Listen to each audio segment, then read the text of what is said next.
Hindi ka nag-ready. Good afternoon. How do you describe the current relationship of the Philippines and China under your administration? Well, this is something that, again, it is like everybody else with our neighbors, our partners, it's the same. It is evolving simply because the world around us is changing. But it hasn't changed in any fundamental sense. Some people have said that the Philippines has shifted its policy away from the People's Republic and to other powers. That is certainly not true. We have not shifted away from China in any way whatsoever. We continue to foster the friendship, the relationship, the partnership that we have been developing with China since 1974 and 1975 when it became official. So that's how I describe it. It is a continuing search to find solutions to the challenges that we face jointly with China. Now, of course, as to the differences between China and the Philippines, certainly they exist, but it is not something that will define our relationship. It is something that we will continue to work to resolve and to make sure that the peace and the safe passage across the South China Sea, the West Philippine Sea, is assured. And we look to China as partners in that effort to keep that peace and to keep the trade that is so important to this part of the world alive and vibrant. Thank you, sir. Thank you. Harley Valbuena, DZME.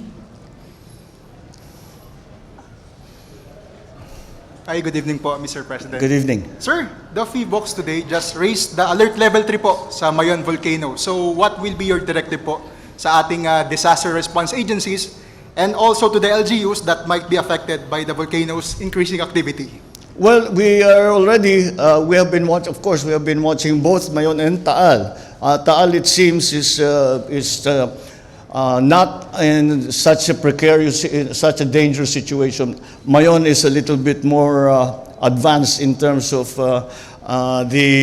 hindi pa naman lumalabas yung lava. But if the lava flow starts, that's when we really have a disaster. Right now, what we are doing is preparing and moving people away from the area so that should the time come, kung hindi na, I hope it doesn't happen, but unfortunately the science tells us na parang ganun na nga mangyayari kasi yung the lid or the cap on top of the lava is slowly rising, not so slowly rising, at pakapuputok nga, kaya't nakabang tayo ng husto. At naka-ready na naman tayo. At ganun naman talaga ang ating ginagawa.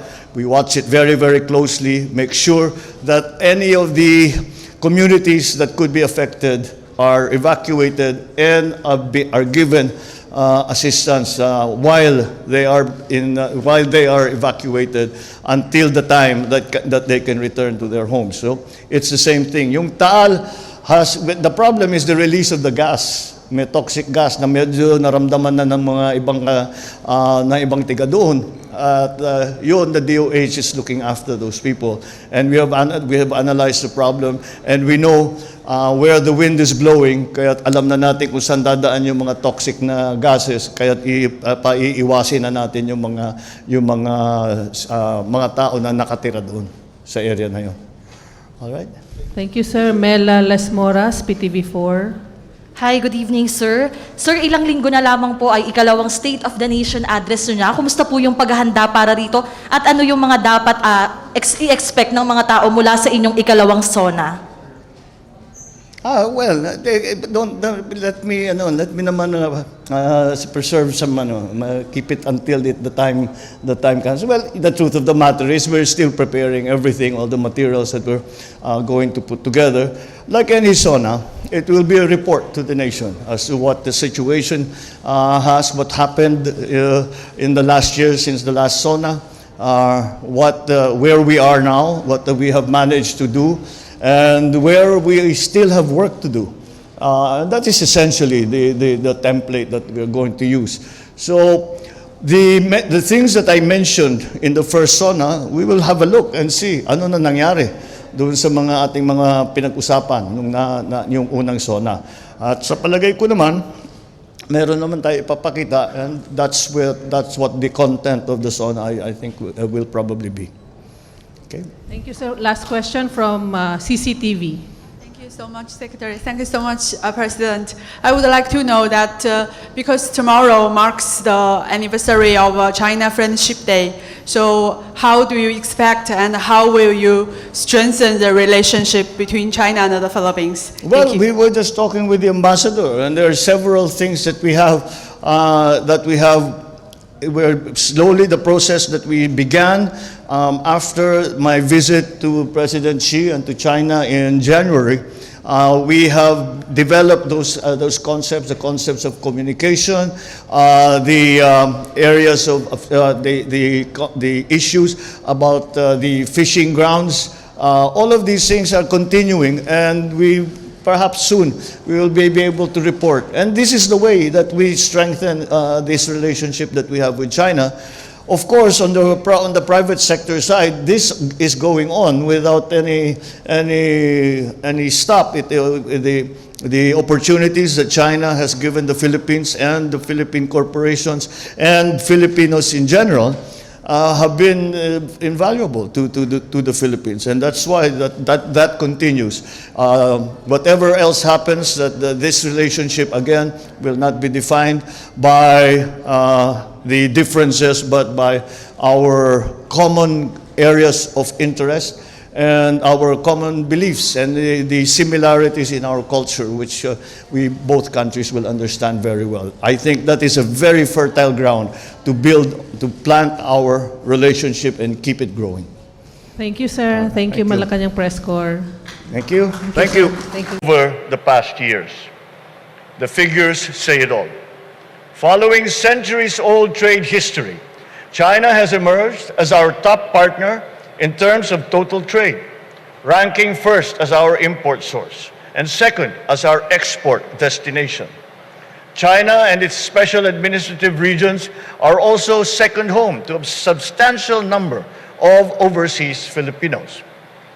This evening's award ceremony is likewise an occasion not only to honor individuals for their key achievements, it is also an opportunity to recognize our collective efforts as a nation to nurture and strengthen this healthy relationship that has served us so well through the years. We appreciate the initiative of the Association of Philippines-China Understanding in having organized this event and all its efforts to strengthen the bond between our nations through all these years. The role of the former President Gloria Macapagal Arroyo, in rejuvenating the APCO organization, which led in many ways to the launching of these awards, must certainly be recognized. In doing so, she recognized the great importance of maintaining mutual understanding between our two countries. Perhaps the highlight of this awards night is a high recognition bestowed to the former President of our Republic, our Tatay, Digong Duterte. And I join the entire nation in recognizing the former President for his strong leadership and for all that he has done in building a more resilient nation. But the revelry of tonight's proceedings, there is a lot more that we can and must do to celebrate our bilateral ties. Time and again, we have proven that it is in our mutual interest to preserve the special rapport and kindred spirit that we have established and nurtured throughout our history. So, we will exert our utmost efforts to strengthen this relationship. We will strive to make it more comprehensive, more strategic, all with a view to advancing the paramount interests of both our nations and our people. It is my firm belief that our relationship must not be defined by our innate differences. We may have such differences, all friends do, but we recognize in the Philippines the commitment of President Xi and the People's Republic of China to overcome such difficulties. And I can assure our good ambassador here that that commitment also is present in the Philippines' efforts to bring us closer together, Philippines and the People's Republic of China. So let us be bound rather by our similarities, our common purpose, our shared goals. As a guiding principle, we will pursue constant dialogue and an amicable approach to our decision-making and the resolution of issues. Being a peace-loving nation, we will adhere, for all intents and purposes, to the fundamental adage that good communication is key to a good relationship. For the honorees this evening, the saying is very appropriate. The reward for work well done is the opportunity to do even more. Our esteemed awardees shall have fresh motivation to pursue their worthy causes with more vigor, but they will also serve as exemplars for our countrymen to emulate and to provide the spark to generate and spread goodwill between our countries and our peoples. All in all, we will draw collective inspiration and firmer resolve from these proceedings. We will depend on this relationship more than ever as we push towards a half-century of our diplomatic relationship. And we will call upon APCO to assist us in this effort. To end, let me say that I have nothing but bright optimism for the future of the bilateral ties of the Philippines and China. Let us continue to work together to usher in an exciting chapter for our respective nations, one in which peace and mutual progress will be at the heart of the stories that we will write side by side as friends, as partners, and as neighbors. Once again, congratulations to this year's APCO awardees. Mabuhay ang APCO, mabuhay ang magandang ugnayan sa pagitan ng ating bansa at ng China.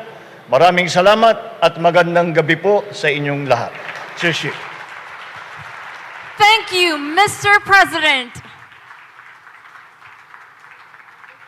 At this point, may we request the President to kindly grant us a photo opportunity. May we call on the 2023 APPCU awardees on stage.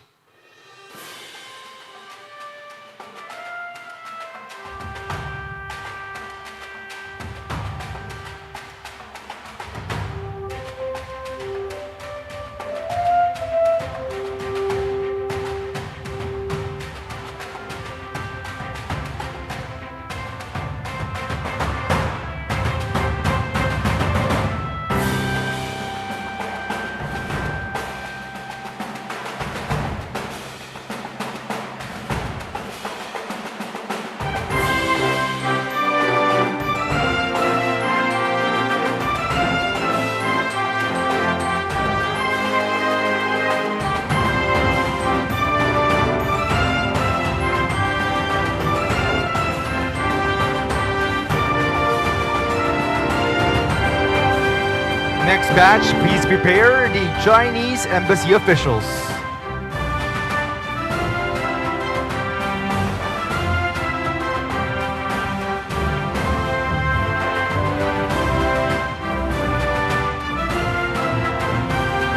Thank you so much and congratulations to the 2023 APPCU awardees.